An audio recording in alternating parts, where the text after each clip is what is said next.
Everyone, so please welcome Prinkle study classes. आप सबका स्वागत है प्रिंकल स्टडी क्लासेस में। तो क्लास 10th का सोशल साइंस का नेक्स्ट एग्जाम है। आई होप कि आपका मैथ का पेपर अच्छा गया होगा।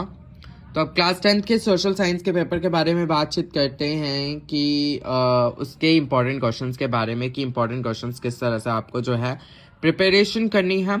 सबसे पहले मैं हिस्ट्री के इंपॉर्टेंट क्वेश्चंस की बातचीत कर लेता हूँ। सोशल साइंस के इस वीडियो में हिस्ट्री की बात करते हैं, तो उसके बाद नेक्स्ट वीडियो जो है आपके पॉलिटिकल साइंस मतलब कि स्विक्स के ऊपर जो है आपके इंपॉर्टेंट क्वेश्चंस को मैं लेकर आऊँगा। तो प्लीज़ एंड तक इस वीडियो को देखिए। इस वीडियो को बीच रास्ते में स्किप मत करना, ठीक है। So let's begin now. History total जो है आपकी 25 मार्क्स की जो है एग्जाम में आएगी। उससे पहले 20 एमसीक्यूज आपको आएंगे। उसके बाद आपको हिस्ट्री के 25 मार्क्स की जो आपकी हिस्ट्री आएगी, उसके इंपॉर्टेंट क्वेश्चंस को मैं डिस्कस करने जा रहा हूँ। चैप्टर 1 जैसे कि the rise of nationalism in Europe बताया गया है कि the rise of nationalism in Europe chapter जो है ये आपका 6 नंबर का जो है एग्जाम में पूछा जाएगा इस चैप्टर से रिलेटेड। मैं बता दूं इसके इंपॉर्टेंट क्वेश्चंस कुछ कि आपको मेन क्वेश्चंस जो है ज्यादा इंपॉर्टेंट क्वेश्चंस है वो कौन कौन से करने हैं। सबसे पहले तो first question, right a short note on Giuseppe Mazzini, count Camillo de Cavour, the Greek war of independence, Frankfurt parliament, the role of women in national struggle. ये पांचों ही पार्ट आपको कर लेने हैं क्योंकि इनमें से किसी कभी नहीं पता होता कि कौन सा पार्ट जो है बोर्ड वाले पूछ ले। तो इसलिए इन पांचों पार्टों को आपको रेडी करना ही करना है, ठीक है। उसके बाद जो दूसरा क्वेश्चन है वो तो इतना इंपॉर्टेंट क्वेश्चन है जो कि मल्टीपल टाइम्स जो है बोर्ड में पूछा गया है। ये तो आपको तैयार करके जाना है। What steps did the French revolutionaries takes to create a sense of collective identity among the French people. उसके बाद तीसरा question, who were Marianne and Germania, what was the importance of the way in which they were portrayed. Fourth, briefly trace the process of German unification. ये भी बहुत important question है। Fifth question, what changes did Napoleon introduce to make the administrative system more efficient in the territories ruled by him? Sixth question, why did nationalist tensions emerge in the Balkans?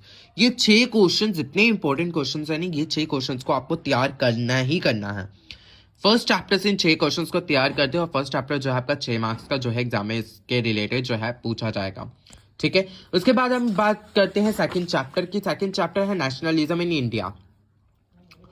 Nationalism in India के भी कुछ questions आपको तैयार कर लेने हैं। मैंने कोई 3 क्वेश्चंस आपको बताए हैं। फर्स्ट क्वेश्चन जो है एक्सप्लेन द फॉलोइंग है, जिसमें 4 पार्ट है। उन चारों ही पार्टों को आपको तैयार कर लेना है क्योंकि इनमें से भी कोई भी पार्ट जो है एग्जाम में पूछा जाता है। जैसे कि एंटी कॉलोनियल मूवमेंट वाला, why growth of nationalism in the colonies is linked to an anti colonial movement. First world war, it's a very very important. How the first world war helped in the growth of the national movement in India. Why Indians were outraged by the Rowlatt Act? Why Gandhi ji decided to withdraw the non-cooperation movement? ये चारों part. उसके बाद second question आपको तैयार कर लेना है, right a short note on the Jallianwala Bagh masher and the Simon commission. और थर्ड कर लेना है, salt March two make clear why it was an effective symbol of resistance against colonialism.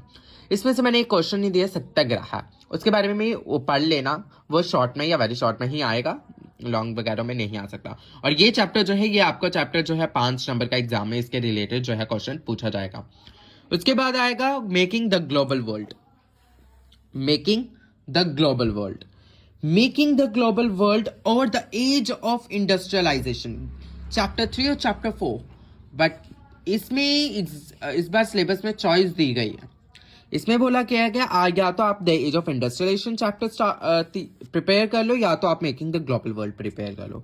इन दोनों में से आप एक चैप्टर प्रिपेयर करो, उसके जो है इंटरनल चॉइस होगी और होगा क्वेश्चन में, आप एक चैप्टर रेडी कर लो। तो टाइम वेस्ट ना करते हुए आप एक चैप्टर इन दोनों में से तैयार कर लो।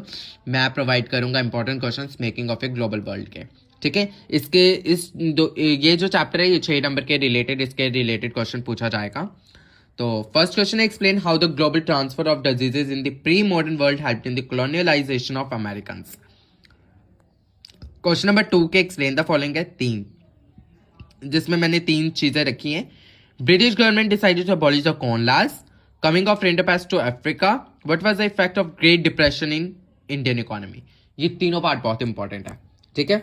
उसके बाद मैंने 2 क्वेश्चन और रखे हैं इसके चैप्टर 3 से, मेकिंग द ग्लोबल वर्ल्ड से, ब्रेटन वुड्स एग्रीमेंट और G77 कंट्रीज।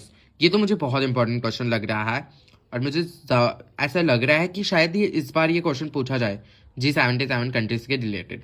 लेकिन आपको चारों के चारों क्वेश्चन सभी भी प्रिपेयर कर लेने हैं, कोई भी क्वेश्चन जो है एग्जाम में पूछा जा सकता है, 6 मार्क्स के रिलेटेड पूछा जाएगा। ठीक है, ये कर लिया तो द एज ऑफ इंडस्ट्रियलाइजेशन आपको करने की जरूरत नहीं, आपका टाइम की जो है बचत हो जाएगी। उसके बाद आपको करना है चैप्टर 5 रेडी, जो कि है print culture and the modern world. इसके क्वेश्चन आंसर्स आप नहीं भी करोगे ना तभी भी चलेगा, क्योंकि बोर्ड सिलेबस में बताया गया कि इस चैप्टर से जो है पैसेज आएगा।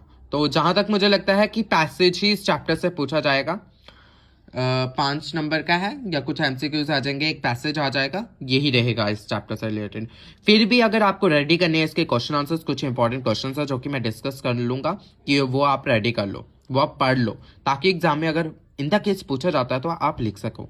ठीक है, give reasons of the following. कुछ है wood block print only came to Europe after 1295 five.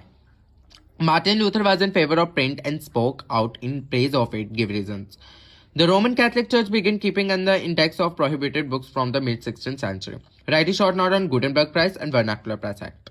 How print culture assisted in the growth of the nationalism in India. ये इंपॉर्टेंट क्वेश्चन है। ठीक है, ये 3 इंपॉर्टेंट क्वेश्चन को आप रेडी कर लो, बट मैक्सिमम मुझे यही लगता है कि पैसेज ही पूछा जाएगा और कुछ एमसीक्यूज पूछे जाएंगे। ये 5 चैप्टर का आएगा इस चैप्टर से रिलेटेड। और लास्ट चैप्टर की बात रही post independence era Jammu and Kashmir and on the path of modernisation. जहां तक लगता है ये इसके एमसीक्यूज के बेस पर ही ये चैप्टर आएगा। ठीक है, ये रहे हिस्ट्री के इंपॉर्टेंट क्वेश्चंस। हिस्ट्री के इंपॉर्टेंट क्वेश्चंस होने के बाद आपको मैं बहुत जल्द सिविक्स पॉलिटिकल साइंस के ऊपर भी वीडियो अपलोड करने वाला हूं। बहुत ही जल्द, आज ही टुडे ही करेंगे वीडियोस को अपलोड, क्योंकि एग्जाम के लिए टाइम बहुत कम रह चुका है, तो इसलिए आप प्रिपेयर भी कर सको। अगर कोई भी डाउट है इस सब्जेक्ट के रिलेटेड तो प्लीज़ मुझे कमेंट सेक्शन में बताइए, मैं आपके डाउट्स को क्लियर कर सकूं। और प्लीज़ बेल नोटिफिकेशन दबाना मत भूलिए, क्योंकि मेरी हर एक वीडियो की नोटिफिकेशन जो है आप बच्चों तक पहले पहुंच सके तो बेल नोटिफिकेशन को दबा दीजिए। ठीक है, अपने फ्रेंड्स तक इस वीडियो को शेयर करें, लाइक करें, शेयर करें, सब्सक्राइब करें मेरे चैनल ट्विंकल स्टडी क्लासेस को। ओके, तो अच्छे से प्रिपेयर कर लीजिए पेपर सोशल साइंस का, हिस्ट्री का, जो जो मैंने बताया है। ठीक है, thanks for watching my video, bye.